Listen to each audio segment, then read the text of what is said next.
This is my intro music. Welcome to the video. I hope you like it lots, so don't forget to subscribe and click the thumbs up button. Now let's react. Hey, hi, hello there. Welcome to another episode of An Anthropologist Watches Glitter and Lasers. And today we are going to go over Glitter and Lasers' most recent post, which is Expert Advice Navigating Lipedema Surgery, which is 2 days old as of today, which is July the 26th. Now, fun facts. This is not the original title of this video.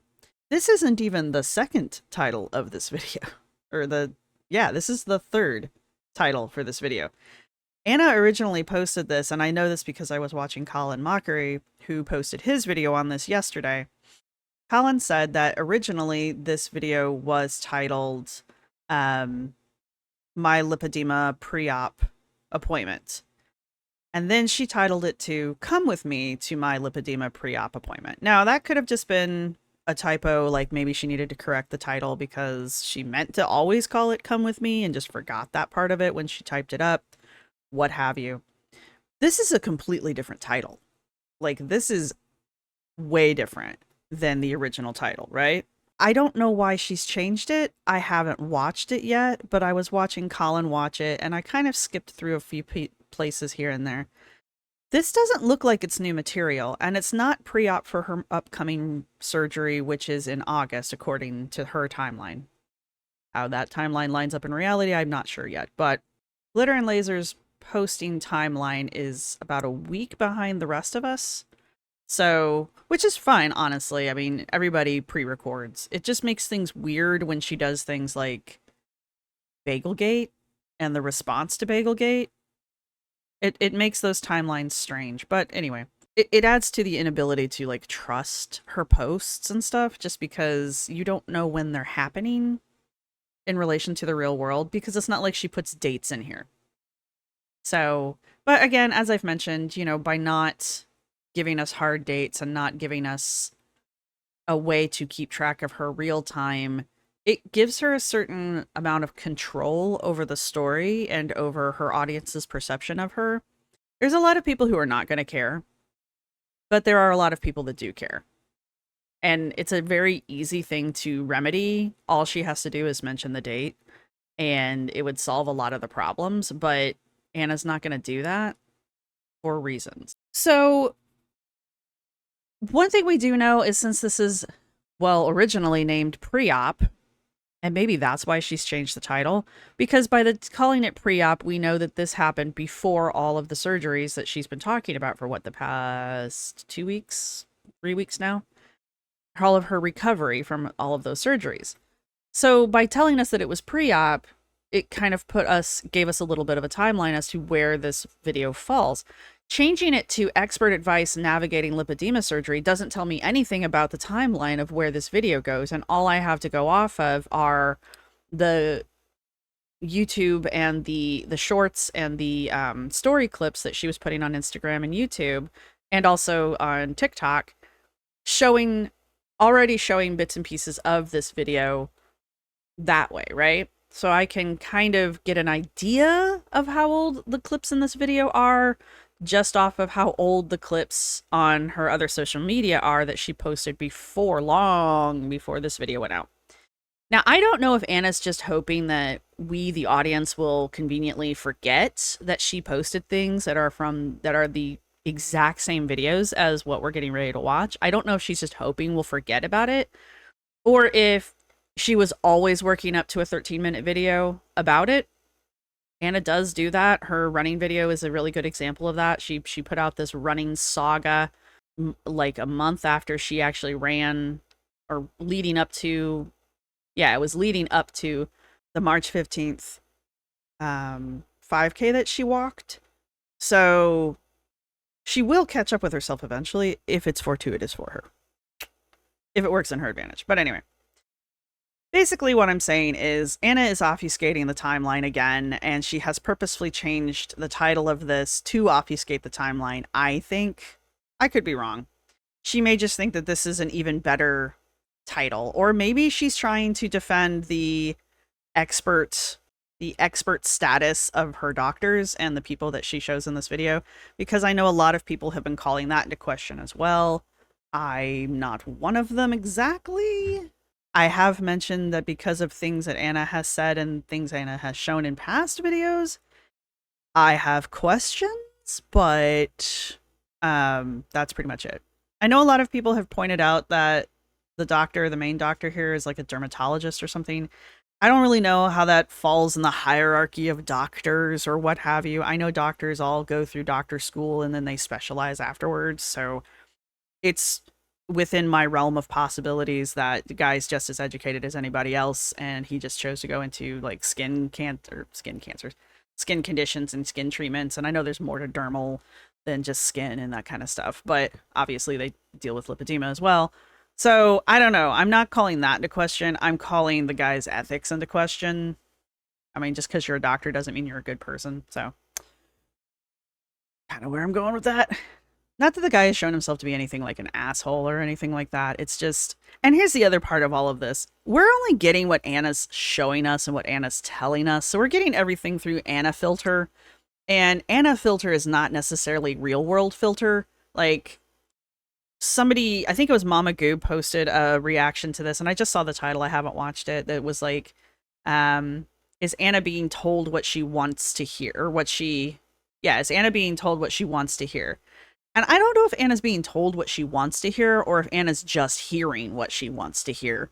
And that's the filter we're getting when I'm talking about Anna filter. Because we saw this with the Run Lab stuff. Leading up to the Run Lab docu-series that she did, we the audience were kind of led to believe that Run Lab was 100% behind her running and her doing all this high impact stuff, and her, she's going to be a running queen and she's going to nail this 5K for, however long it takes her to run it and all that kind of stuff. There were a lot of questions about Run Lab.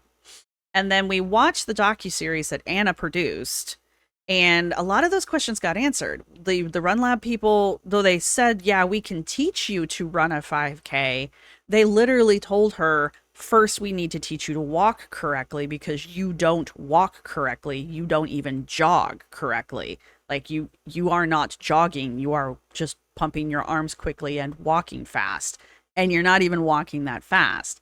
Like they were very upfront with her about her mobility during those videos, and yet Anna continued to say, I'm a runner, I'm a runner, I'm a runner. They're showing me how to run. They're teaching me how to run. I'm like, no, they're teaching you how to walk. They're being very clear about this. But what Anna was hearing is, I'm running. They're teaching me to run. This is going to help me run. And it's like, no, it's helping you walk. You got to walk before you run. It's just like the natural series of events that occur within a human lifespan. So I'm wondering if this isn't another situation kind of sort of like that, where they are telling her other things and she's not hearing it because it's not the story, it's not the narrative she wants to hear and she wants to put out it. And since she's so deaf to whatever it is that they're telling her that she doesn't want to hear, she doesn't hear it or see it when she puts it in the videos either, because everybody was kind of like, you're the one that put the video together showing Run Lab saying, no, we need to teach you to walk first. Like, you did that video. So my guess is that either she doesn't care or she doesn't hear it. And just going off of things like Bagelgate and this one here, it's worse than I thought, which was originally titled I Can't Walk Anymore. Like, she's changing the titles of a lot of these videos. And I wonder if it's just her behavior in those two videos definitely show that what Anna hears and what Anna perceives is not what the rest of the world hears and perceives. And so I'm just kind of wondering if during these videos, we're not getting the same kind of situation. Yeah, the doctors are telling her legitimate doctor things, right? But since it's not what Anna wants to hear, she doesn't hear it. Even when she's playing it back and editing it, she doesn't hear it. And I'm thinking Anna edits her own videos. I'm not positive. I know a lot of speculation is that John edits the videos, because I really don't know who edits these. but she was showing us her making, granted it was a TikTok, so, but she obviously knows how to do editing and she clearly has time to do it. So I do wonder if Anna's not editing these herself, which makes it even weirder if she's the one editing it. Because if it was John, it could be understandable because John may not know not to put that stuff in there, right? I'm sure he gets an earful later, but if it's Anna doing it herself, I think it's kind of strange. But anyway, let's get into this. I'm going to have her sped up to time and a quarter. So if she's particularly animated, that's me, not her. Like I said, this video is 2 days old. It has 22K views from her 2.2 million subscribers. So there's that. It has 1.6K likes. The video is 2 days old. Also, there's a lot of probably copyright music in the video. So if there's like chunks of silence or stuff like that, it's because I had to take it out post because I was getting copyright hit, not by Anna, but by the music. I want to know what she's doing that she doesn't get copyright hit. If that makes any sense. Maybe she, because, you know, she doesn't put, there's no like music claim or anything or attribution here. So how is she doing it? All right, before we get into it, today's video, I'm sharing a very personal and important part of my health journey, my preoperative visit for my initial surgery to treat my lipedema.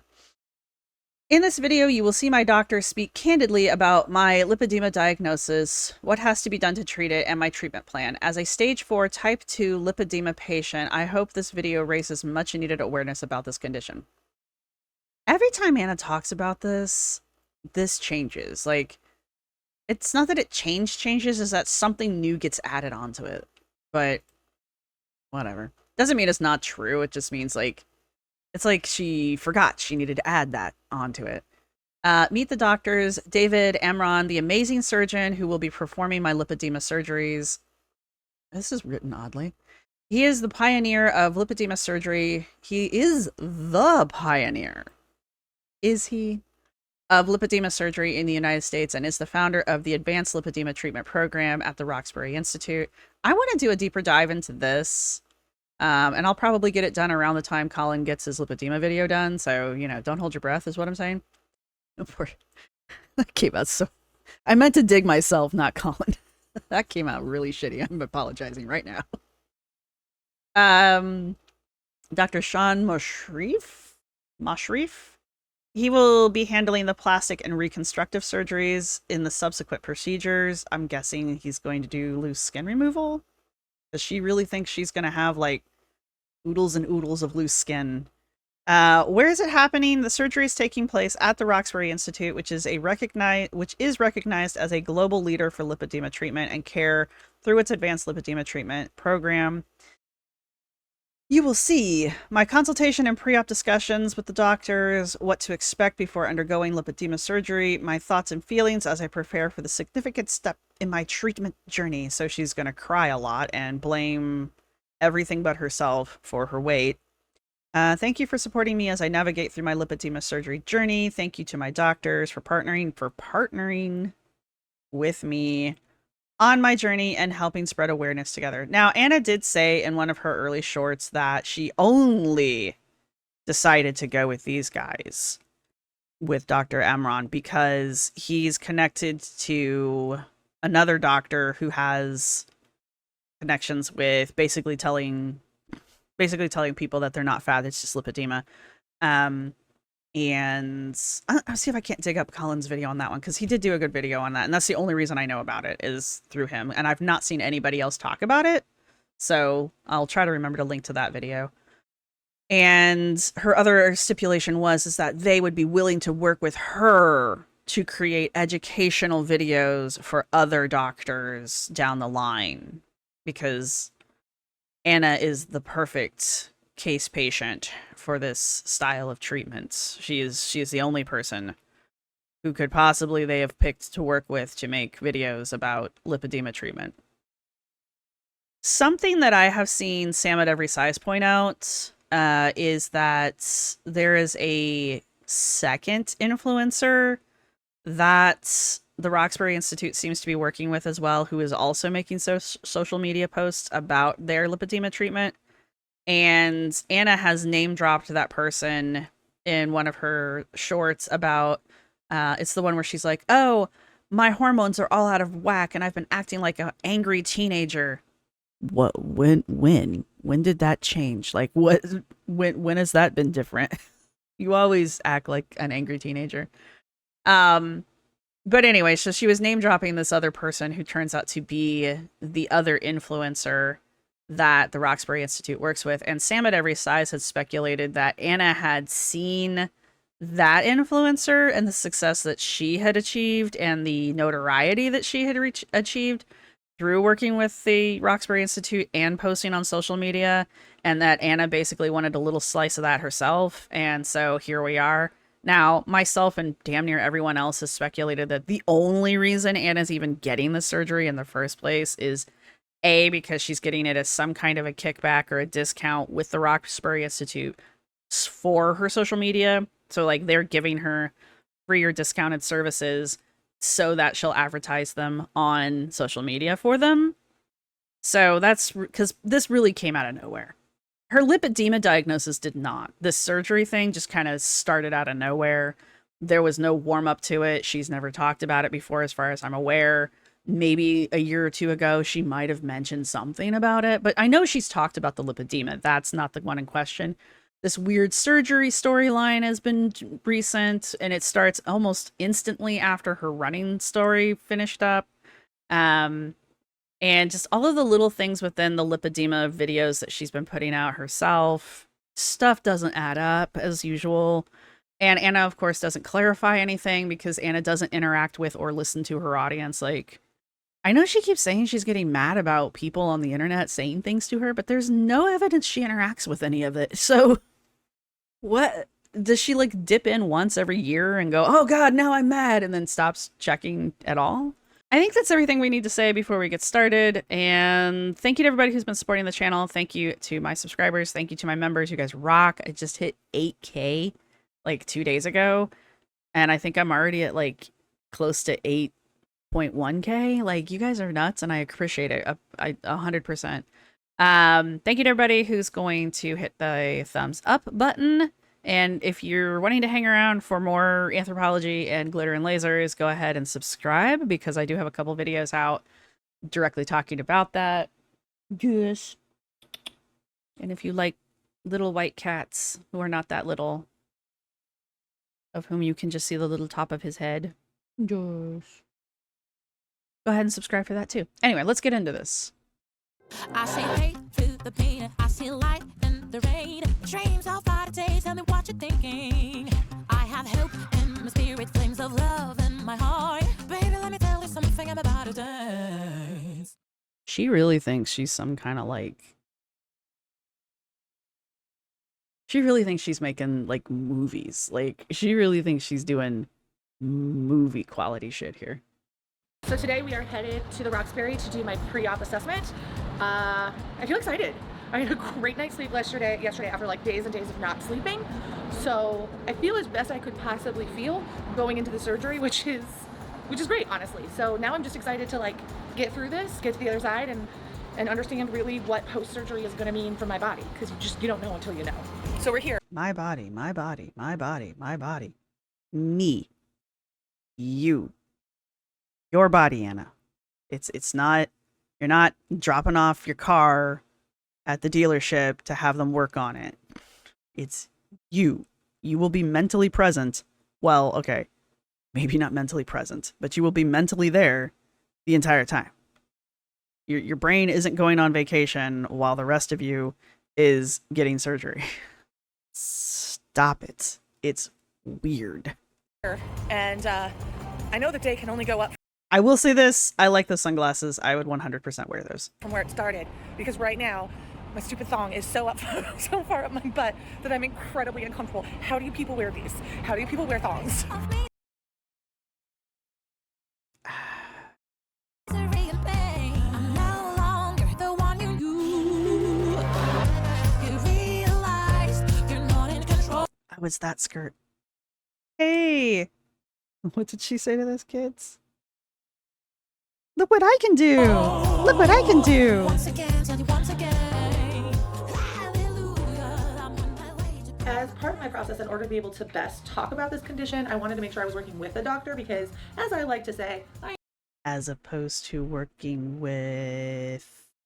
Who do you go to surgery for who isn't a doctor? That's a very concerning statement. I am not a doctor. Hashtag not a doctor.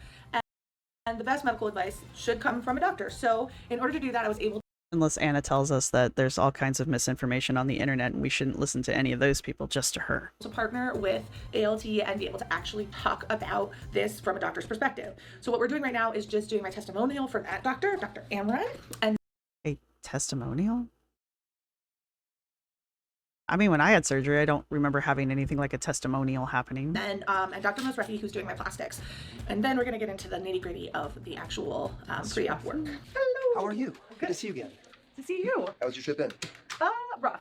Rough. Why? We had just like tons of flight delays and then the baggage kind of broke. It was a whole thing, but we're here now. So let me talk about lipedema. She cannot fly. Like, not only is she bad at it, but she really does seem to have, like, the worst luck flying. Lipedema is a fat storage condition. It's very under-recognized around the world.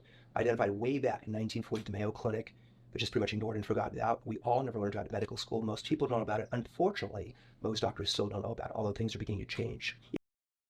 So you're saying the Mayo Clinic coined it back in 1940? I'm going to turn the captions on. And then, what? What are you saying happened there? Baggage kind of, hang on. Identified way back in 1940 at the Mayo Clinic, but just pretty much ignored and forgotten about. We all never learned about it in medical school. What about the Mayo Clinic? Are you saying the Mayo Clinic identified it back in 1940 and then everybody just forgot about it? Or it was identified back in 1940 and the Mayo Clinic convinced everyone to forget about it? Most people don't know about it. Unfortunately, Excuse me. most doctors still don't know about it, although things are beginning to change. It always does get worse about a person's lifetime. It's usually a slow process, but many times it increases in activity with hormonal changes of puberty, pregnancy, menopause, or other hormonal changes. Oh, man. That's going to be the next story arc, is Anna going through menopause. The big problem is patients with lipedema are simply misdiagnosed as being overweight or obese.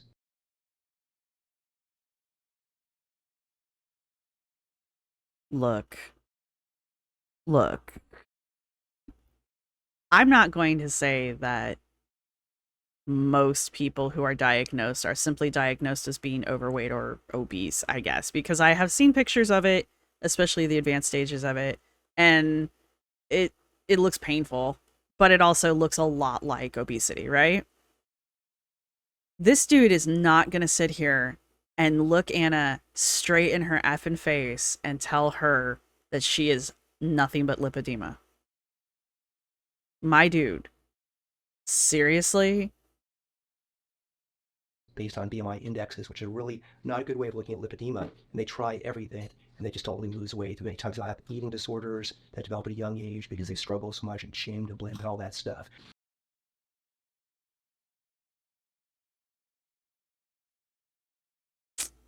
Okay. All right. I mean, I don't know.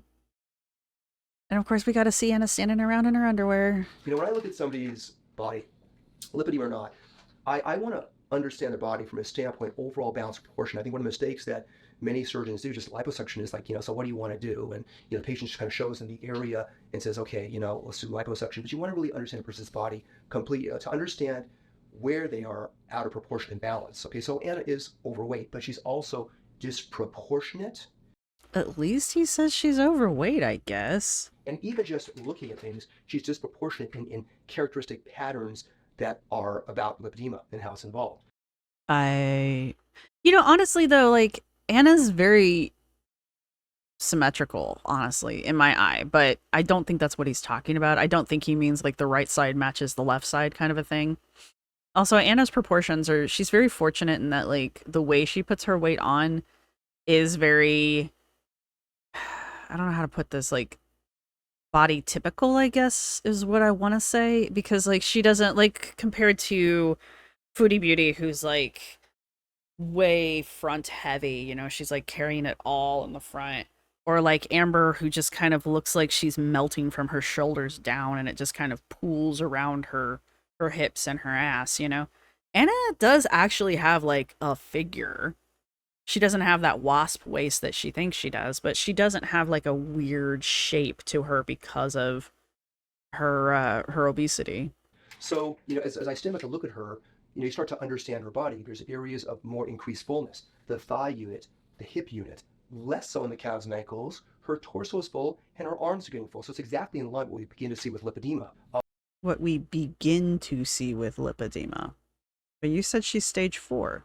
And she has more of this triangulated pattern of lipedema. So it's not this column-like pattern that is type 3. It's more of a type 2 pattern. Gotcha. Where the predominance is from her knees all the way up to her groin and her hip area. And now secondarily, her calves and ankles are beginning to get involved. So I can just ask her when it began or when she was like, 18 or Notice he hasn't said anything about her arms so far. 20, where her calves and ankle was very full. And probably the answer was exactly no. That's like maybe last 3-4 years. Right, because of type 2, it will begin from the knee up, and then the calves and ankles begin to get secondarily involved with it. So you begin to understand this condition in terms of how it presents and progresses. I can get a sense very early on, she's quite fibrotic here. There's a lot of tension, so it's probably quite tender as I'm pressing it, and I can feel a lot of the fibrosis in here too. It comes up to right through this area over here. You know, I hate to be mean like this. Actually, I don't think it's that mean. It's just an observation I'm making. Going off of Anna's overall shape. So Anna's overall figure, I know I have the wiki up here, reminds me of, I guess their name got changed to Sarah Bartman, but it's Sartiji? She's the woman, you might remember her from the cover of Fearing the Black Body. It's this woman here. She's a real historical figure. And she was brought over from Africa because she had a very unique body shape to her.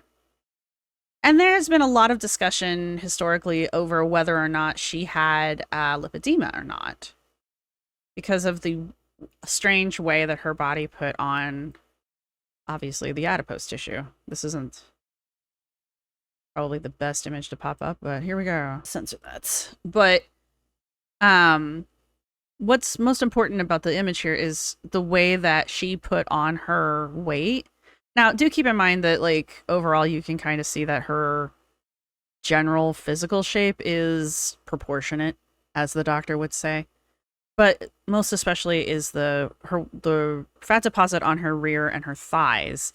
Anna, though this is obviously incredibly exaggerated, and it might not be in real life. I don't think there's a real life picture of her, but Anna has kind of the same kind of distribution of fat as Sarah Bartman did. I'm just going to say it that way because I can't say her name reliably the other way. But it's just interesting to me and striking to me that, there's a historical figure that we can attach this form of lipedema to, which kind of supports his argument some. But I just thought it was an interesting comparison to myself, but y'all may not agree with me. Anyway. I guess my point is this form of lipedema has been seen in the past before. I don't think we had words for it back then because Sarah Bartman was alive in like the 1700s, early 1800s, something like that. And this is what's called a pelvic girdle. It really is well defined from the mid or upper 1/3 of the buttock area all the way to the lower back. And this is really where a lot of it, see, it's tender when I'm pressing it. Yeah. This is where a lot of it really stems from. And why are you touching it? No offense, like he could demonstrate everything without actually touching her. That this congestion here is increasing the pressure down below, and it's going all the way down. So when you talk about my surgical treatment plan, it's important to understand how this plays into it and the importance of decongesting this first. So I can feel a lot of fibrosis here. So if people think lipedema does not occur in other areas of the torso, it's like watching a weird episode of My 600-Pound Life, which is exactly what it is. So it can. And again, especially in patients like Anna that are more advanced with pelvic girdle involved with it. Lipedema is a systemic condition. It's not only just in the fat, it is occurring kind of throughout the body because it's a connective tissue weakness. That's really the primary thing going on, looseness of connective tissue. You've got leaky lymphatics, fragile capillaries, hypermobility, Ehlers-Danlos, which is a connective tissue disease, leaky gut syndrome in a lot of patients. I remember watching, because this is all a video, this is all from another video that she posted a while back as well, where he was talking, because in a minute here she's going to start crying and she's going to be like, can I have a hug? But he mentions the leaky gut syndrome, and I remember people talking about leaky gut during the whole like early phases of paleo, when paleo was becoming a real big deal, and they were all talking about leaky gut and why you shouldn't eat plants or something like that, because like, or you shouldn't eat grains because grains will cause leaky gut. And I don't remember all the details, but leaky gut's not a thing. Like, it's not medically a thing. I don't even think doctors use that term very often. But I got online and I was trying to look up like who uses the concept of leaky gut, and I was finding some medical journal or some papers in medical journals that were talking about leaky gut, but not as a disorder itself, but more as a description of a series of disorders that all have their own diagnosis and all have their own names. So it was just kind of like a catch-all term. But even then, it's not like medical. It's still not a medical term, so it's not really a like medical disorder. And I know there's going to be somebody arguing with me down in the comment section down below, but you guys, you gotta understand that I come from a background of evidence and evidence-based stuff. So that's where this is coming from. It makes me a little uncomfortable to hear him say leaky gut along with some other things that are just not what you typically hear the medical community say, because I've been looking this stuff up. Now, again, it's the internet. It's only from Google and Google Scholar, which are not the end all be all. So there. I don't know. It does sound like something that you would placate somebody with.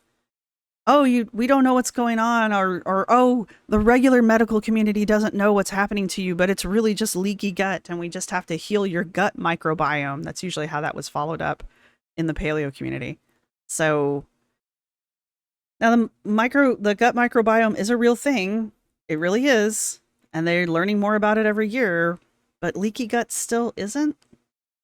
And that's another thing. Many times patients with leaky gut syndrome have been misdiagnosed because it's really part of lipedema. So patients with leaky gut syndrome have been misdiagnosed because it's really part of lipedema. But lipedema is a connective disorder, connective tissue disorder, and leaky gut is a gut microbiome disorder. So I need you to make the connection for me because I don't see it. So it goes back to being a connective tissue weakness. It's not primarily a disorder of fat. So you're saying leaky gut syndrome is a connective tissue disorder? Is that what we're saying here? Because I've never seen anybody claim that. You know, I got to surprise people with that. The fat is a secondary phenomenon going on. The fluid is moving out, like I said. Then there's deposition of fat, and then the inflammation, the fibrosis. It's a whole process that goes on with it. And eventually, are you suggesting, because it sounds like you are you suggesting that she's leaking fluid from her gut into her tissue, into the surrounding adipose tissue? You would die. Like, okay. eventually it will begin to slow your metabolism down, because this Why? fat is not only responding to hormones, it's producing estrogen and other hormones that progressively makes it harder and harder to lose weight. So, But not impossible. There are hundreds, if not thousands of people who have lipedema who successfully lose weight every year. you're about stage 2, she just begins to lose the whole battle with it, and she can find herself starving, eating very, very little, and she's Serious. Look at her face. Oh my God, thank you for backing up everything I've been saying my entire life. Anna, you are not starving. Okay? This guy is full of shit. I'm sorry. This guy's full of shit.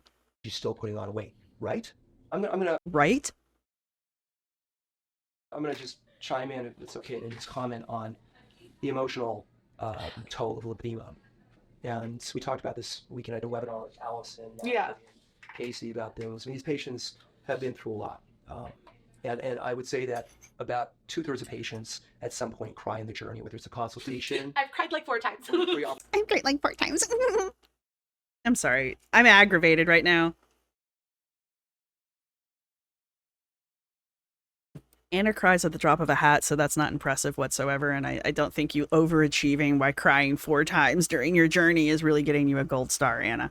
Anyway, this guy...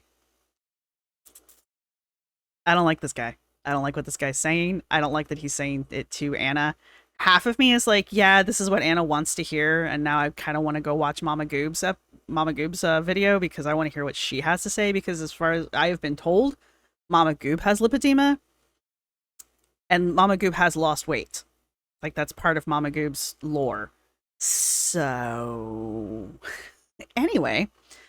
But I do think, like, she's being told what she wants to hear in this situation. I do think this guy has got her number, and he's telling her what she wants to hear. This guy is hardcore blowing smoke up Anna's ass.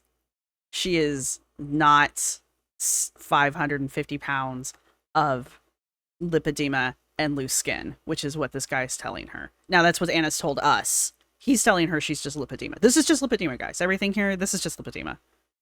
And Anna will add in loose skin. So everything you're looking at right now, this is just lipedema and loose skin. There's no fat here. There's no burnable fat on Anna's body anymore. At all. Ever.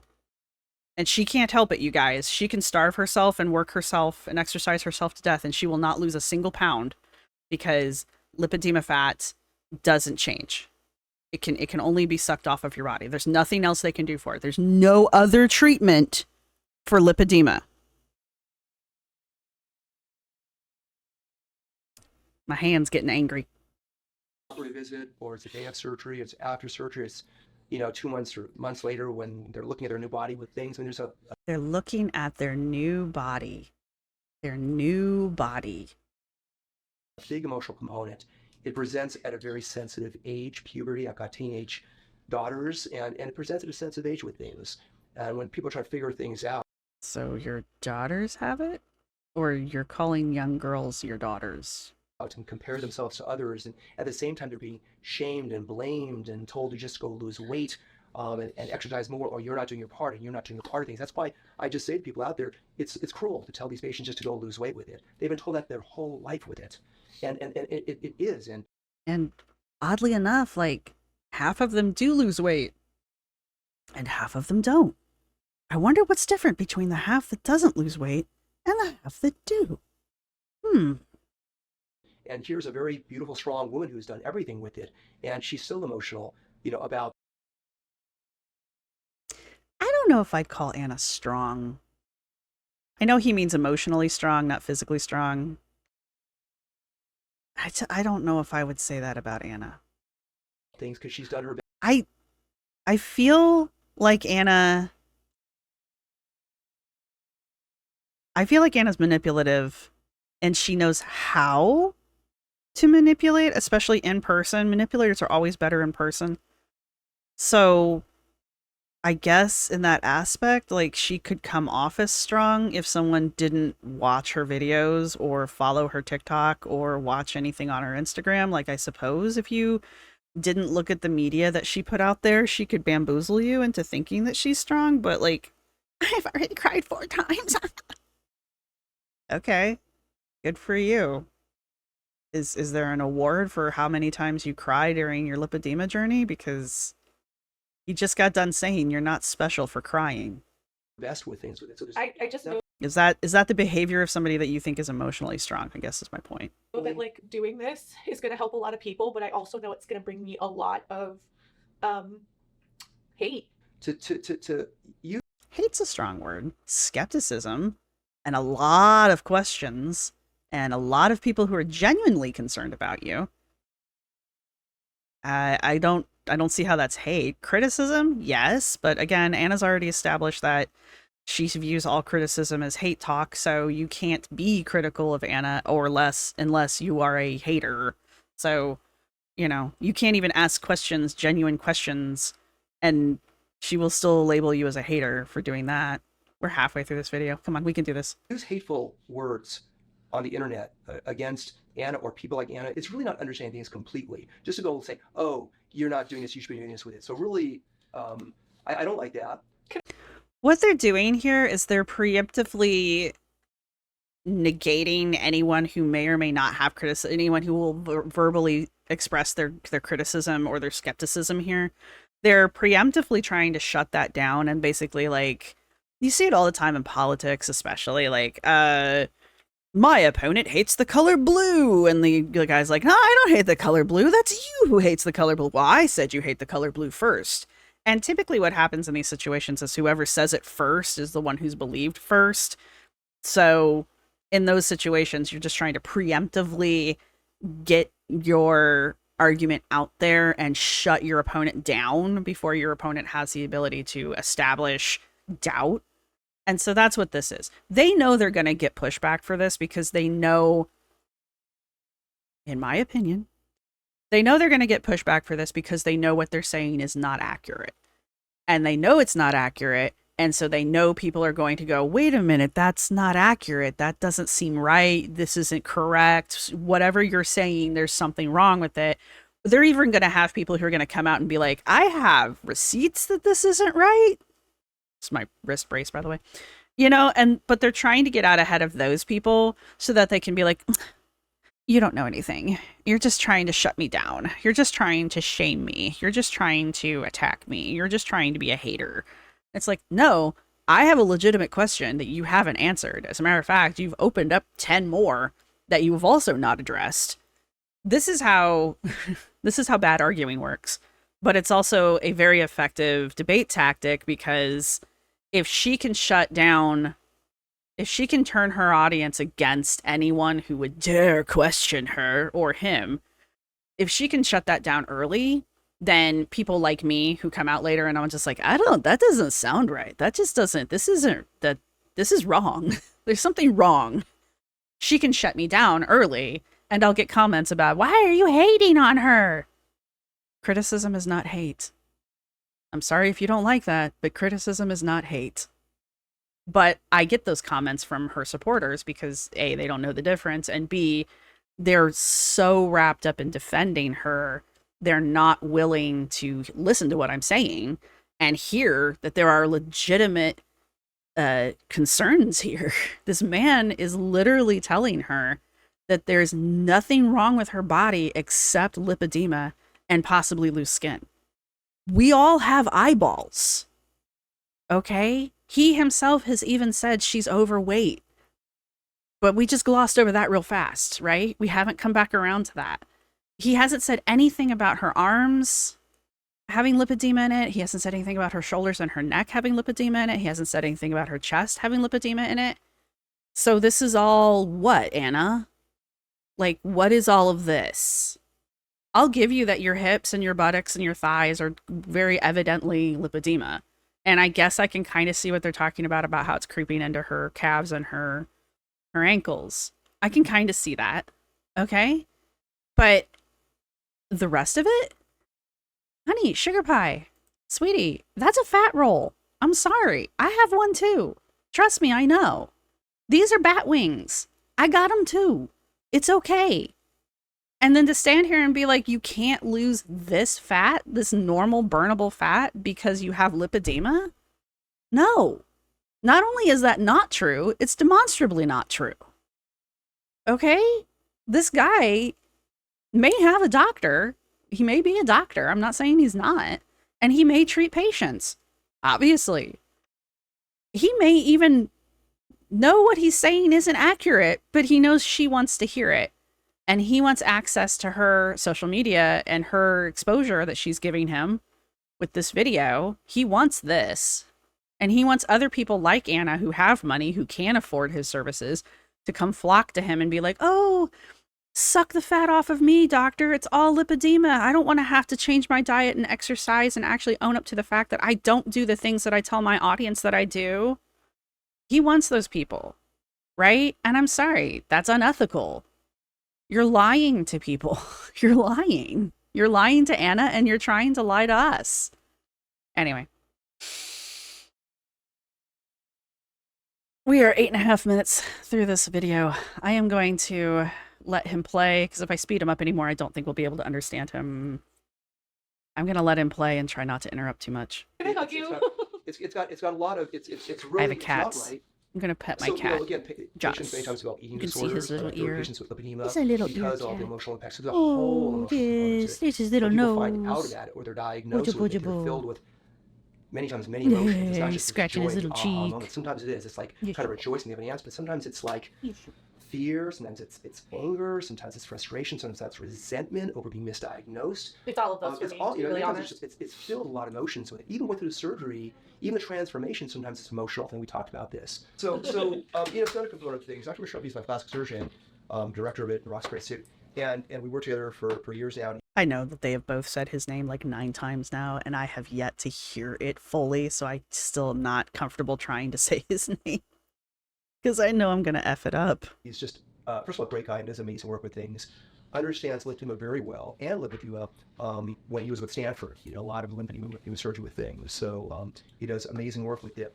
This is the guy in the white coat over here. This is the guy that Anna makes an incredibly cringy TikTok with, asking him if he's single while she's standing here like this. It's really awkward.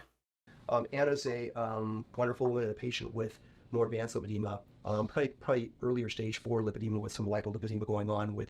Dude, is she stage 4 or is she early stage 4? Make up your damn mind. You keep changing her diagnosis. Granted, it's just by a little bit each time, but you keep changing it. And that's not a good sign in my book. My doctors have never subtly changed my diagnosis every time I've spoken with them, right? It's always the same. It.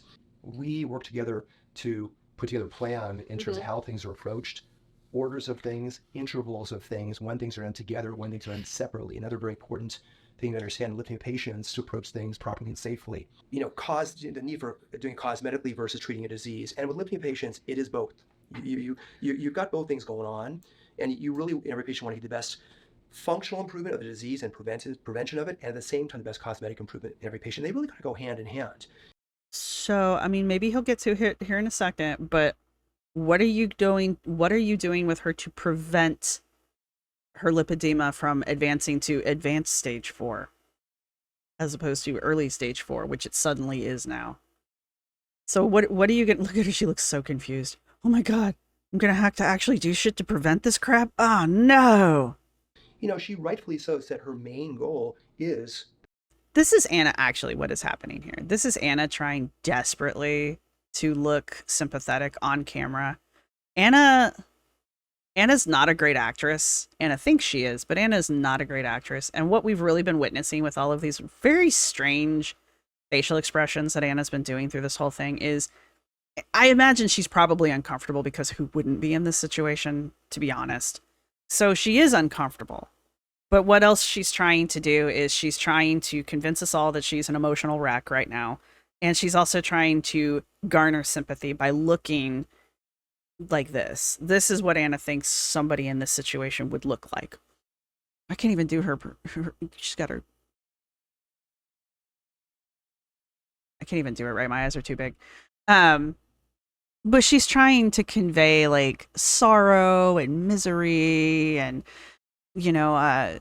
all of the things he was talking about, how like she's supposed to be emotionally distraught right now, and she's going through it, you guys. And this is her making that face. I wouldn't be surprised if later on we don't see her do one of these numbers, because that's what she does when she's standing in front of her kitchen island and she's telling us these long stories about how she's gone on a vacation and it went terribly wrong for her.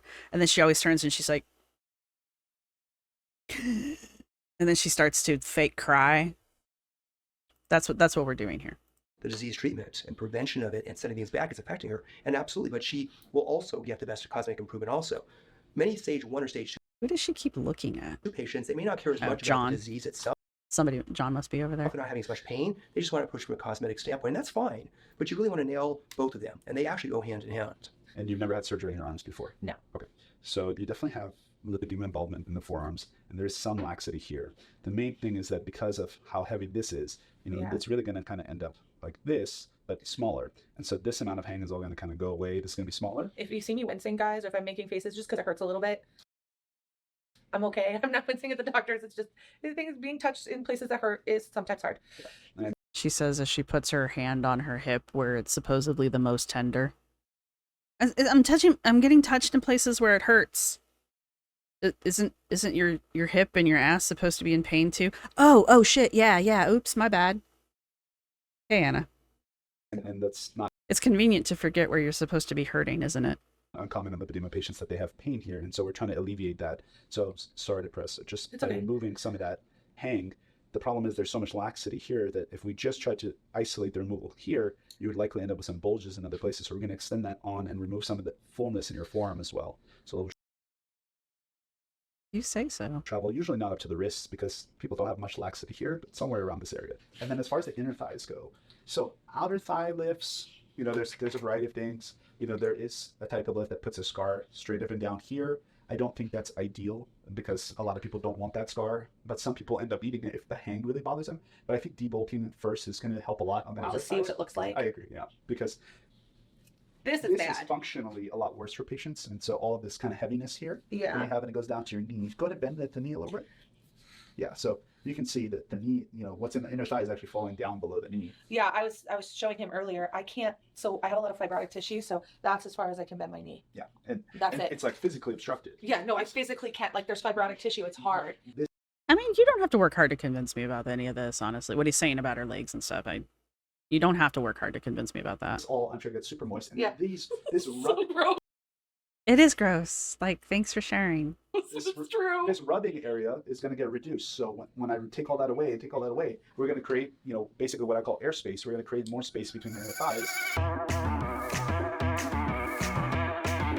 So now we are taking photos so we can see how my body looks before and after the various surgeries I'm gonna have. So that is what this is. For the most part, this is going to be... Oh, I thought it said underpants, and I was like, no. You were prepared for that one. We ordered some too, so we have some in the hotel as well. We'll try to use these up, so if you need anything additional, then you can just use what you have. I mean, Of course she wore this. it was giving summer body ready. Surgery edition. Okay, it's done. Let's do this. If I saw someone walk in to anywhere wearing that, I would get as far away from that person as I could physically get without leaving the store, assuming I wasn't done shopping. I would not want to be seen anywhere near someone wearing something like that. I'm sorry if you're somebody that thinks it's cute. It is the secondhand embarrassment from that outfit is enough to make me want to run away.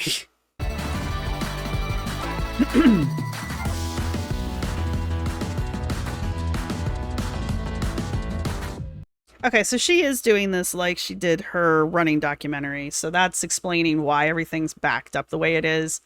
This is her setting up her docu-series on her lipedema journey, which also kind of explains... No, it really doesn't explain the change in the title. It really doesn't explain the change in the title, honestly.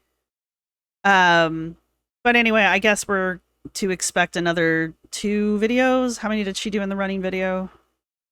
She did 3. There was obviously a 4th video in there that didn't make the cut. Like, there was a weird jump in time between the 2nd and the 3rd video.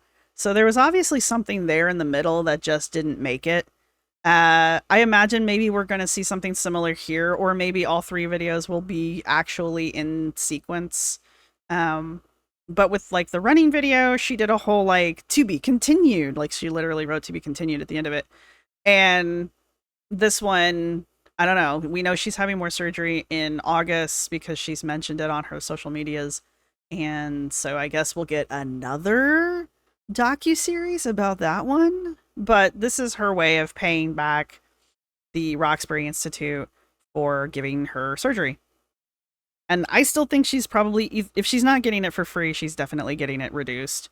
This video is getting long, but I've already said I'm very uncomfortable with the things her doctors are saying, with the way they're saying it, and just in general, they seem to be very friendly people. I'm not going off that or anything, but they definitely seem to be filling her full of hot air, and she's just like, yes, validation. I don't agree. I don't agree with them. Honestly, I don't agree with them. And like I said, the research I've done on Google and Google Scholar, you know, being the end all be all, nothing could ever be wrong on those two platforms. They just don't agree. It just doesn't agree with them. So there's just a lot of red flags here for me. I'm not a lipedema surgeon. I'm not a lipedema specialist. There are too many things that he was saying during that whole process that just don't make sense. They just don't add up, especially with the whole leaky gut part. That was weird. Never heard it used in that way before. Not that I'm an expert on leaky gut, but who is? You know, it's just, there are a lot of red flags here. And I think the biggest red flag of all is that this shit just came out of nowhere as far as the Glitter and Lasers timeline. And Anna just suddenly decided to become a lipedema warrior and just suddenly decided to finally start treating her lipedema. Everything Anna's been doing as far as treatment, she's just started doing. Even though she has a video where she's getting assessed by the insurance specialist, basically. I think she's supposed to be an occupational therapist. But either way, they're basically like, again, just blowing smoke up her ass. And it's another one of those situations where I'm like, this is not right. You are lying. But Anna's like, oh yeah, I was totally been doing all of these treatments for my lipedema and none of them have worked.